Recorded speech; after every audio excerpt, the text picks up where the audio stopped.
Good morning, everyone. We will begin our today's class. I know it is Saturday morning. ஒவ்வொருத்தரா தான் join பண்றீங்க. We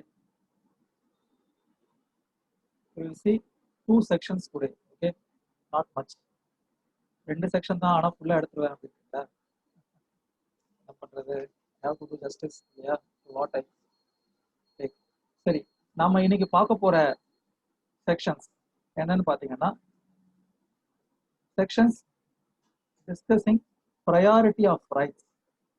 Section 48 first நம்ம பார்க்க போறோம். Section 48 priority of rights created by transfer. As the name suggests, priority na முன்னுரிமை தமிழ்ல. So what is this priority according to section 48? First we will see section 48, priority of rights created by transfer. Where a person purports to create by transfer at different times rights in or over the same immovable property, and such rights cannot all exist or be exercised to their full extent together. Each later created right shall, in the absence of a special contract or reservation binding the earlier transferees, be subject to the rights previously created.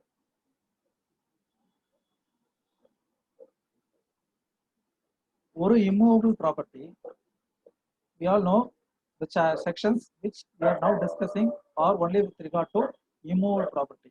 So in one immovable property, the transferor has created different rights at different times. சரியா? First ஒரே ஒரு immovable property தான் இருக்கு. Obviously the owner of the property would be one party. So the transferor, by virtue of the transfer, create different right with regard to that property, and such right cannot exist or exercised at together அப்படின்னு சொல்றாங்க. Say for example, a person may have a property and he might have made a lease of that property. ஒரு வீடு இருக்கு, அந்த வீடு என்ன பண்றாரு? வாடகைக்கு விட்டுருக்காரு. Subsequently he is making mortgage of the property. அந்த ப்ராப்பர்ட்டியை அடகு வச்சு என்ன பண்றாரு? கடனை வாங்குறாரு. திருப்பி அதே ப்ராப்பர்ட்டியை subject to this mortgage, what he is doing is he is selling the property. இப்போ ஒரே ப்ராப்பர்ட்டி மூணு வகையான ரைட்ஸை இந்த டிரான்ஸ்ஃபரர் என்ன பண்ணிருக்காரு? கொடுத்திருக்காரு. ஃபர்ஸ்ட் ஒருத்தருக்கு லீஸ் ஹோல்ட் ரைட்டை கொடுத்திருக்காரு, டெனன்சியை கொடுத்திருக்காரு. செகண்ட் கேசஸ்ல மார்ட்கேஜிங்கிற ரைட்டை கொடுத்திருக்காரு. தேர்ட் கேஸ்ல பர்ச்சேசர் அப்படிங்கிற ரைட்டை கொடுத்திருக்காரு. ஸோ ஒரே ப்ராப்பர்ட்டி தான், பட் ஆனால் என்ன ஆகுது? டிஃப்ரெண்ட் டைம்ஸ்ல different interest has been created over the same immovable property. அப்போ whose right should be protected first அப்படின்னு சொல்றது தான் section 48, priority of rights created by transfer. எப்படி சார் ஒரே ப்ராப்பர்ட்டி இந்த மாதிரி மூணு டிரான்சாக்ஷன் பண்ண முடியும்னா, மூணுமே டிஃப்ரெண்ட் ரைட்டை கிரியேட் பண்ணது. ஒரு ப்ராப்பர்ட்டியோட value maybe some 5 crores.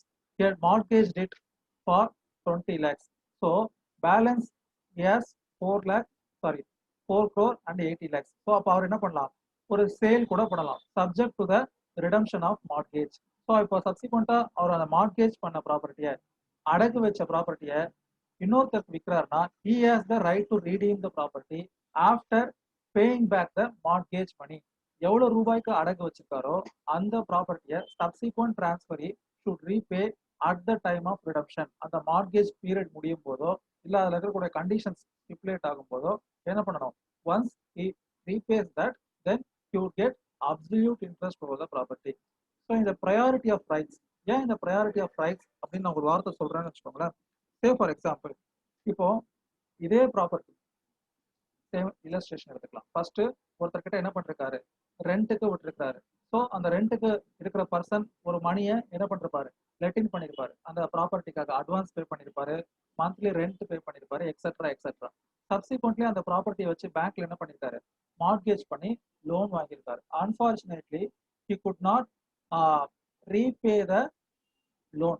So அப்போ பேங்க் என்ன பண்றாங்க, ஆக்ஷன் பண்றாங்க அந்த ப்ராப்பர்ட்டியை. ஆக்ஷன் பண்ணிட்டு whether they can take that entire money for themselves அப்படின்னா நோ. ஃபர்ஸ்ட் ப்ரையர் இன்ட்ரெஸ்ட் யாருக்கு இருக்கோ அவங்களுடைய இதை என்ன பண்ணணும், ஃபுல்ஃபில் பண்ணணும். So they have to repay the leasees money out of that auction amount and they are entitled to take only the balanced amount. So இதுதான் priority of right created by transfer. நான் மறுபடியும் படிக்கிறேன் கேளுங்க. section 48 priority of rights created by transfer, where a person purports to create by transfer at different times rights in or over the same immovable property. So இங்க யோசிச்சு பாருங்க, rights அப்படிங்கிற plural வேர்டை use பண்ணிருக்காங்க. So more than one right has been created by virtue of some immovable property, that is of same immovable property. ஒரே immovable ப்ராப்பர்ட்டியில different rights have been created by virtue of transfer. சரியா? And such rights cannot all exist or be exercised to their full extent together. So ஒவ்வொருத்தருக்கும் ஒவ்வொரு period ஒவ்வொரு வகையில அந்த ரைட்டை என்ன பண்றாங்க, என்ஜாய் பண்ணிக்கிட்டு இருக்காங்க, இல்லைன்னா எக்ஸசைஸ் பண்ணிக்கிட்டு இருக்காங்க. ஒரு லீசிக்கு அவர் எவ்வளவு வருஷத்துக்கு அங்க டெனண்டா வந்திருக்காரோ as per that agreement he exercises right. அதே மாதிரி மார்ட்கேஜுக்கு அவருக்கும் அந்த டேர்ம்ஸ் அண்ட் கண்டிஷன்ஸ்க்கு ஏற்ற மாதிரி he is exercising to his right. சரியா? Each later created right shall, in the absence of special contract or reservation binding the earlier transferees, be subject to the right previously created அப்படின்னு சொல்றாங்க. So இதுதான் last operative portion.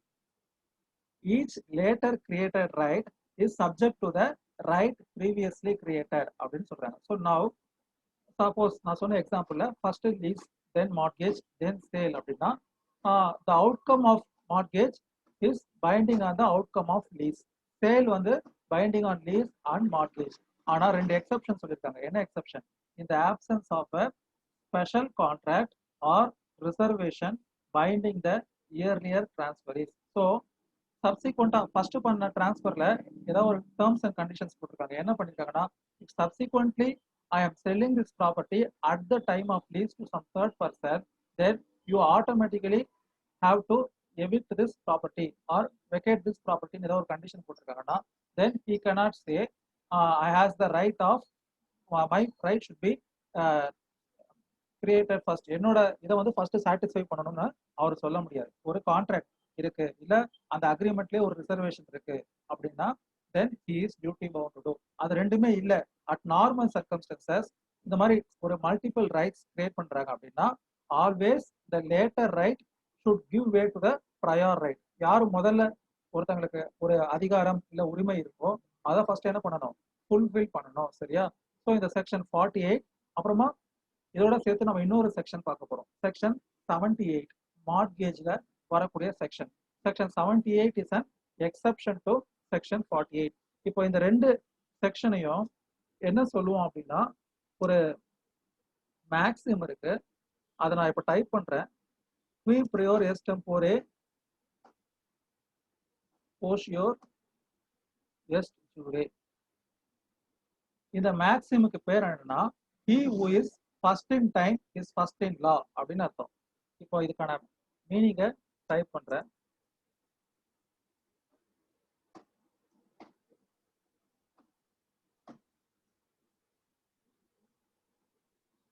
He who is first in time is first in law. It is always presumed that if a person has been acquired interest over the property prior to some other person, such person's interest should be protected first. அதுதான் இந்த maxim சொல்லுது. Section 48 and 78 are only with regard to immovable property, but in the maxim is also applicable in all kinds of law. ஒரு service லால கூட ஒரு candidate என்ன பண்றாங்க, ஒரு கொஸ்டின் பேப்பரை சேலஞ்ச் பண்ணி they are entitled for that mark. So இவங்க எழுதின ஆன்சர் கரெக்ட் தான், பட் ஆனா ஆன்சர் கீழே என்ன பண்ணிருக்காங்க, மாத்தி இருக்காங்க அப்படின்னு சொல்லிட்டு is claiming the marks and subsequently he gets qualified. இப்போ அதே பெனிஃபிட்டை சப்சிக்வெண்டான பீப்புள் கிளைம் பண்ணணும்னா கூட they have to claim immediately before that recruitment process gets over. Otherwise, even though he has right, it would be barred. அதுதான் நான் ஏற்கனவே ஒரு முறை சொல்லியிருப்பேன். law does not favor fence sitter or law does not favor a person who is sleeping over its rights. ஒருவன் தன்னுடைய உரிமையை நிலைநாட்டாம அதுல என்ன பண்ணிட்டு இருக்கா, அதை பத்தி கவலைப்படாம இருக்கிற ஒருத்தருக்கு law will not come for the rescue. சரியா? ஸோ அது common principle. Now we are discussing with regard to immovable property. Immovable propertyல priority of interest will be always for the prior transferee. So அதுதான் section 48. Now we are going to discuss section 78. இது ரொம்ப important section. நிறைய question பேப்பர்ஸ்ல இந்த maximum part A கொஸ்டின்ல வந்திருக்கும். Generally, a maxim and doctrine. Two questions would be coming under part A. சரியா? கண்டிப்பா ஏதாவது ஒரு மேக்ஸிம் கேட்டிருப்பாங்க. ஜெனரலி டூ மேக்ஸிம்ஸ்ல இது ஒரு மேக்ஸிம். இன்னொன்று நான் ரெகுலரா சொல்லக்கூடிய first maxim. Nemo that for non-habit. No one can confer a better title than what he himself has. So அதுக்கு எக்ஸப்ஷன்லாம் வந்து நம்ம ஏற்கனவே கொஞ்சம் செக்ஷன்ல பார்த்துருப்போம். 41, 43 அதெல்லாம் பார்த்துருப்போம். ஆஸ்டென்சிபிள் ஓனர், அதுக்கப்புறமா டாக்டரின் ஆஃப் ஹோல்டிங் அவுட், இதெல்லாமே என்னது எக்ஸப்ஷன். ஏன்னா அது என்ன ஹெட்டிங் கீழே படிச்சோன்னு உங்களுக்கு ஞாபகம் இருக்கான்னு தெரியல. Transfer made by the person other then full owner அப்படிங்கிற ஹெட்டிங்ல தான் நம்ம 3 செக்ஷன் படிச்சிருப்போம் இந்த சாப்டர் ஆரம்பிக்கும் போது. ஸோ இப்போ அது வந்து exception to the nemo that for not happen. So அதில் என்னது no one can confer a better title than what he himself has அப்படிங்கிறதுக்கு எக்ஸப்ஷன். நாம இப்போ பார்க்குற இந்த 2 section, section 48 defines this maxim, he who is first in time is first in law, and then exception to this section or exception to this general rule என்னன்னா section 78. சரியா? So now we will see what is section 78. So இது ரெண்டும் சேர்த்து நம்ம எக்ஸாம்ல expect பண்ணலாம் part A. அப்படி part ஏல சரியா? செக்ஷன் 78 உடைய நாமன்கிளேச்சர் என்னன்னா postponement of prior mortgagee. Section 58க்கு அப்புறமா மார்ட்கேஜ் அப்படிங்கிற ஒரு topic will begin in your transfer of property act. So அதுக்கு கீழே வரக்கூடிய ஒரு செக்ஷன் தான் செக்ஷன் 78. அதோடைய ஹெட் நோட் என்ன சொல்லுதுன்னா போஸ்ட்பான்மெண்ட் ஆஃப் ப்ரையார் மார்ட்கேஜி. போஸ்ட்பான்மெண்ட் அதாவது தள்ளி வைக்கிறது. Even though is a prior person whose interest should be protected first, it has been postponed. Under what circumstances அப்படிங்கிறது தான் இப்போ நம்ம செக்ஷன் 78ல பார்க்க போறோம். priority section 78, postponement of prior mortgage, where through the fraud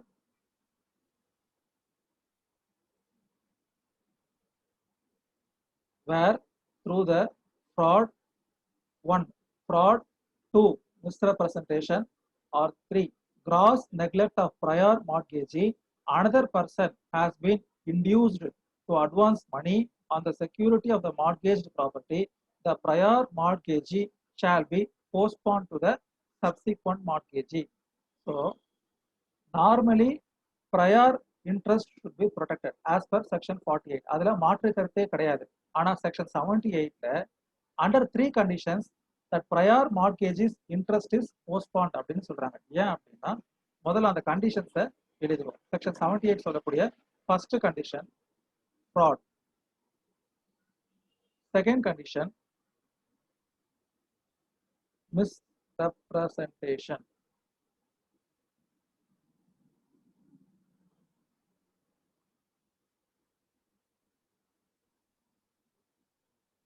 third one gross neglect.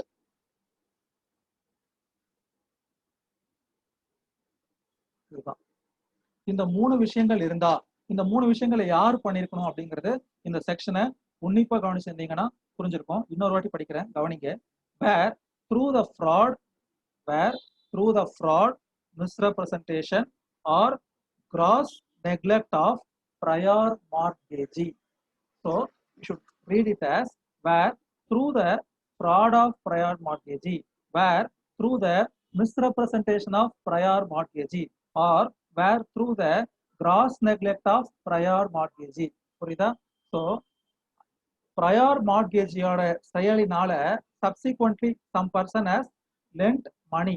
இவரு கொஞ்சம் உஷாரா இருந்திருந்தா, இல்ல இவர் பின்பற்ற வேண்டிய ரூல்ஸ் அண்ட் ரெகுலேஷன்ஸை கரெக்டா பின்பற்றி இருந்தா சப்சிக்வெண்ட் மார்ட்கேஜி மணி லெண்ட் பண்றதுக்கான ஆப்பர்ச்சுனிட்டி வந்திருக்காது. Only due to the prior mortgage is mistake.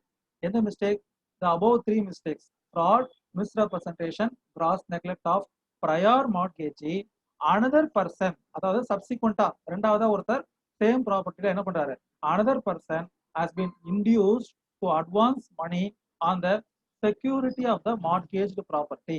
The prior mortgagee shall be postponed to the subsequent mortgagee. ரொம்ப சிம்பிள்.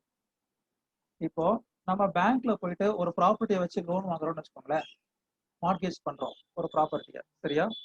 மார்கேஜ் பண்ணா டெஃபினட்டா அவங்க என்ன பண்ணுவாங்கன்னா டாக்குமெண்ட்ஸ் எல்லாத்தையும் என்ன பண்ணுவாங்க, ஒரிஜினலை வாங்கி வச்சிருவாங்க. பேங்க் ப்ரொசீஜர் தெரிஞ்சவங்களுக்கு சொல்றேன், அதுக்கு பேரு different kinds of mortgages are there. Section 58 வரும்போது நம்ம அதை டீடைலா படிப்போம். Normally bank follows the mortgage called as mortgage by deposit of title deeds. So ஒரு ப்ராப்பர்ட்டி நீங்க ஒரு ப்ராப்பர்ட்டியின் பேர்ல நீங்க ஒரு கடன் வாங்குறீங்கன்னா obviously they would be keeping all the original documents with them. Only after repaying the entire loan amount along with interest, they would return back the documents and also a no objection certificate. இதுதான் normal procedure. But என்ன ஆயிருது, ஒரு case இருக்கு. அந்த case உடைய பேர் என்னன்னா Punjab National Bank versus Indian Overseas Bank, PNB versus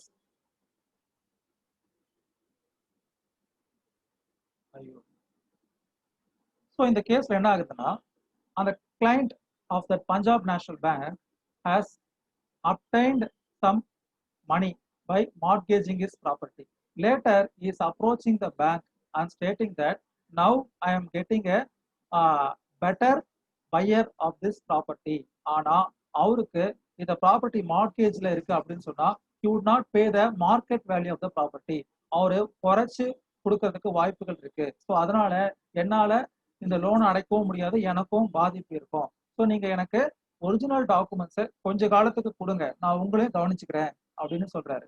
so அதை நம்பி அவங்க என்ன பண்றாங்க, they are handing over the original documents without repayment of, okay தெரியல எனக்கும் என்னன்னு தெரியல, what ever I type is not appearing in the chat. Okay now சரி கவனிங்க, நான் வேணா நம்மளுடைய வாட்ஸ்அப் குரூப்ல வேணா டைப் பண்றேன், அது இன்னும் கொஞ்சம் பெட்டரா இருக்கும்னு நினைக்கிறேன். அது வாட்ஸ்அப் குரூப்ல டைப் பண்றேன், அது ஒன்றும் பிரச்சனை இல்லை.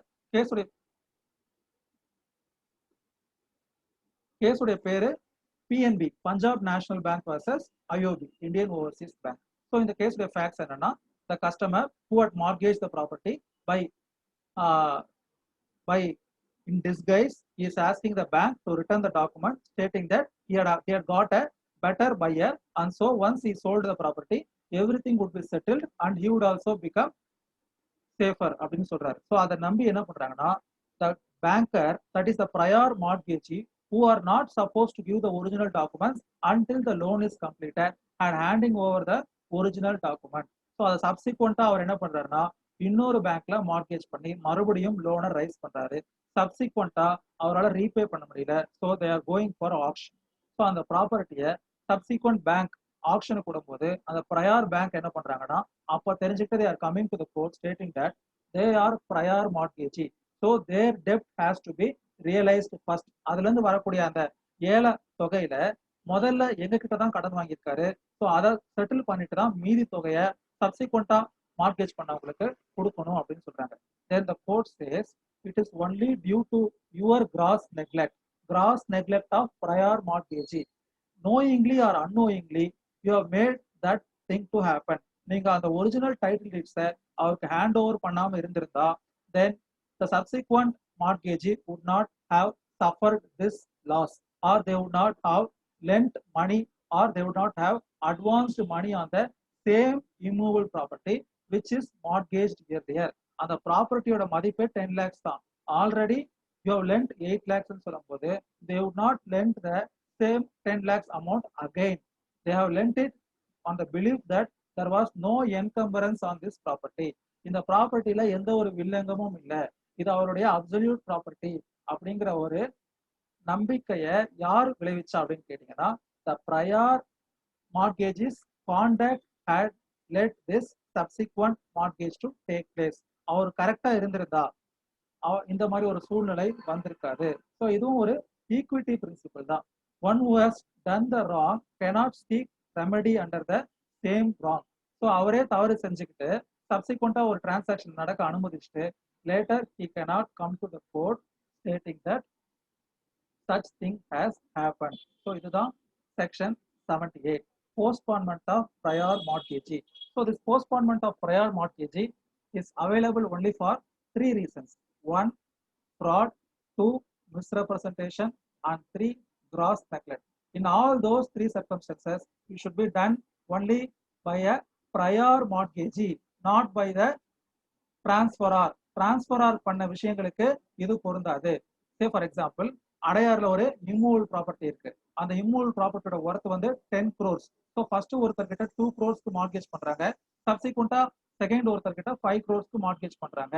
இந்த கேஸ்க்கு இது அப்ளை ஆகுமா அப்படின்னா ஆகாது. Because this mortgage is done at the instance of mortgagor. அதுக்கு இந்த செக்ஷன் அப்ளை ஆகாது. அதுக்கு தான் நான் திரும்ப திரும்ப என்ன சொல்றேன், பேர் ஆக்ட் வச்சு அங்க இருக்கக்கூடிய வேர்ட்ஸை வச்சு படிக்கணும். This section applies only where those circumstances are the result of or are the consequence of prior mortgages, fraud, misrepresentation or gross neglect. சரியா? law does not forbidden subsequent mortgages. ஒரு சொத்துல ஒண்ணுக்கு மேற்பட்ட முறை கடன் வாங்குவதை சட்டம் தடை செய்யவில்லை. there is no hindrance for subsequent transfer of a same immovable property. It is allowed under law. But to what extent அப்படின்னு பாத்தீங்கன்னா, as per the terms and conditions. Bank fraud அப்படின்னு சொல்லிட்டு ஒரு புக்கே இருக்கு, more than 1500 pages. நீங்க டெப்ட் recovery ட்ரிபியூனல்னு சொல்லி ஒரு ட்ரிபியூனல் இருக்கு. சில பேருக்கு தெரிஞ்சிருக்கலாம், டிஆர்டின்னு சொல்லுவோம் ஷார்ட்டா. அதாவது என்ன கான்செப்ட் அப்படின்னா, ஒரு இம்மூவல் ப்ராப்பர்ட்டியை வச்சு, இல்ல இம்மூவல் ப்ராப்பர்ட்டி ஒரு movable property, generally movable property, ஒரு லோன் வந்து அப்டைன் பண்ணிருக்காங்க.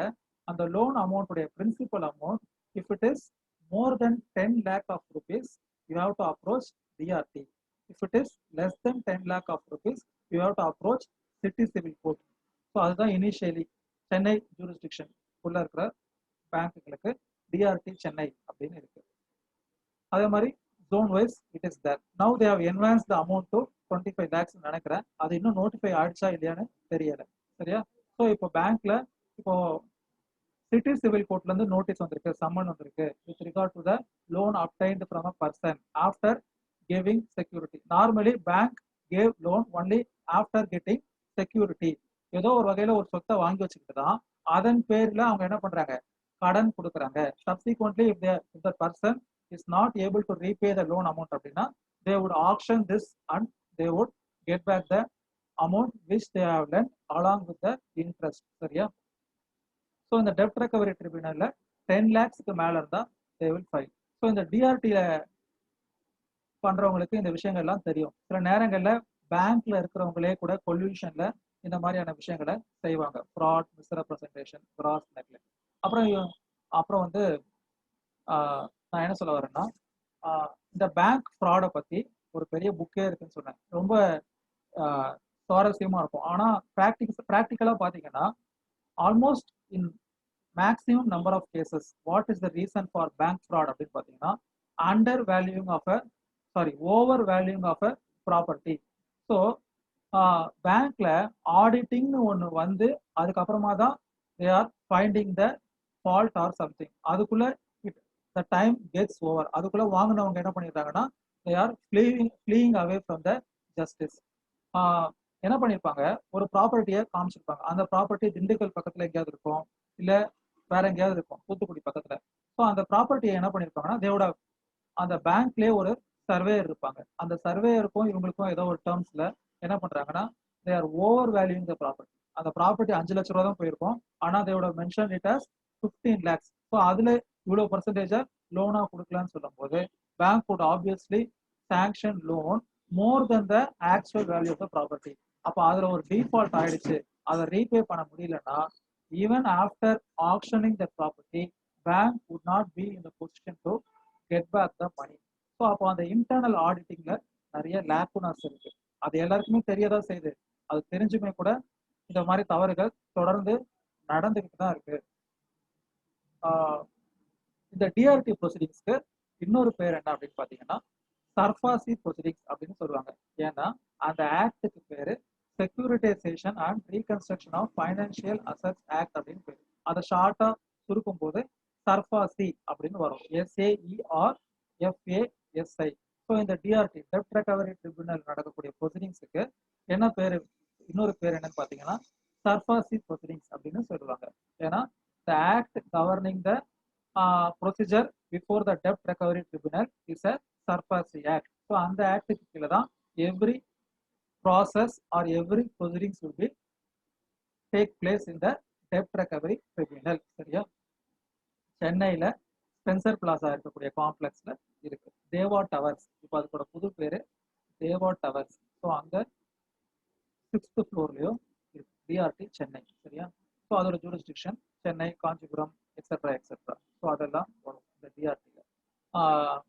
இந்த டிஆர்டி ப்ரொசீடிங்ஸ் இப்போ பேங்க்ல யார் அப்ரோச் பண்ண முடியும்? இந்த 2 செக்ஷன் தான் நான் இன்னைக்கு எடுக்க போறேன்னு சொல்லிட்டேன். இந்த 2 செக்ஷனுமே நான் உங்களுக்கு எடுத்துட்டேன். இப்போ நம்ம டிஸ்கஸ் பண்ணிக்கிட்டு இருக்கிறது எல்லாமே ஒரு என்ன சொல்றது, தெரிஞ்சுக்க வேண்டிய விஷயம் அப்படின்னு சொல்லிட்டு. டிஆர்டியை யார் அப்ரோச் பண்ண முடியும் அப்படின்னு பாத்தீங்கன்னா, நார்மலா ஒரு கோர்ட்டை யார் அப்ரோச் பண்ணுவாங்க? Any aggrieved person can approach.